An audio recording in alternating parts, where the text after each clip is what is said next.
Bom dia, 22 de maio de 2026. Brasília está pegando fogo. Hoje começa o julgamento por plenário virtual sobre as alterações da regra da lei da ficha limpa.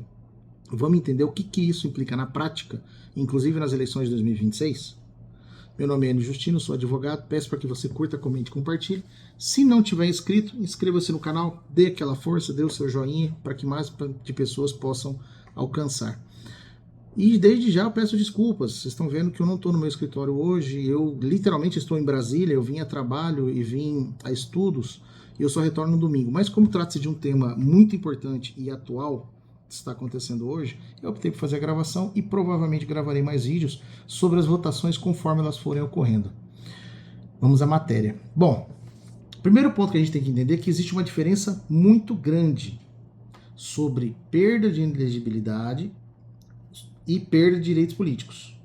O que acontece? A inelegibilidade nada mais é do que você não pode se candidatar. Você cometeu uma infração e essa infração resulta na impossibilidade de você ser candidato, decorrente de alguma infração, seja criminal ou seja da esfera política. Já a parte da perda de direitos políticos é outra coisa. É muito mais ampla. Como que ela funciona? Você não pode se candidatar, você não pode votar, você não pode exercer cargo público, você não pode prestar concurso público. Existe uma série de critérios específicos que não se aplicam ao caso concreto. E aí tem a primeira divergência, que é a única divergência, inclusive, que o Ministério Público está discutindo. O Procurador-Geral Paulo Gonet, ele deu o parecer dele favorável à alteração da lei.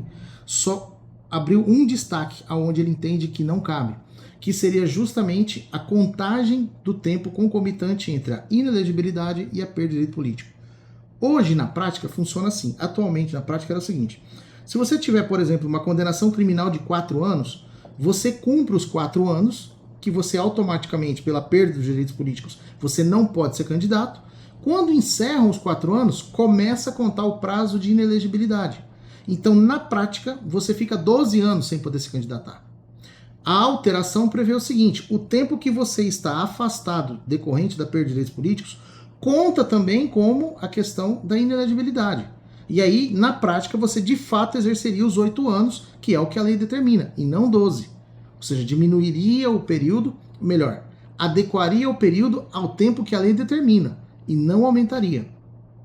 Então esse é o primeiro ponto de divergência, que eu acho que é o único ponto que pode dar algum tipo de atrito entre as partes. Por quê? A outra parte é a redução do tempo. A redução do tempo ela vai acontecer porque é um direito do Senado, é um direito do Congresso legislar sobre essa matéria. O STF ele pode não concordar, alguns ministros podem achar que não está correto, mas eles não têm essa prerrogativa de discutir sobre isso. A outra parte não. Por que a outra parte não? Porque a outra parte você tem uma discussão sobre a aplicabilidade de pena, se ela é concomitante ou se ela não é concomitante. Então isso é discutível, porque o Código Penal ele manda determinar que as penas distintas sejam acumuladas e não computadas cumulativamente. Então isso existe a possibilidade. Então eu acredito que ela vai passar, vai ser mantida. A única questão é se terá essa opção de pagamento de pena concomitante o tempo de inelegibilidade com o tempo de suspensão dos direitos políticos. Aí muitas pessoas perguntam, como é que vai ficar a questão dos atuais candidatos? O presidente Jair Bolsonaro, que é o mais falado, ele vai poder ser candidato? Não, não vai. Porque, obviamente, ele teve uma condenação de 27 anos. A dosimetria, ainda que reduza o tempo, não dá compatibilidade nesse período todo. Então, o que vai acontecer nesse caso?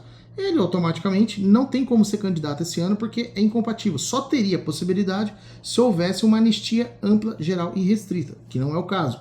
Como não é o caso, não cabe a ele. Mas inúmeros políticos, inúmeras pessoas que são ligadas à política de antigamente, que foram condenadas, inclusive no período do Lava Jato, terão direito a se candidatarem agora, que só poderiam em 2030.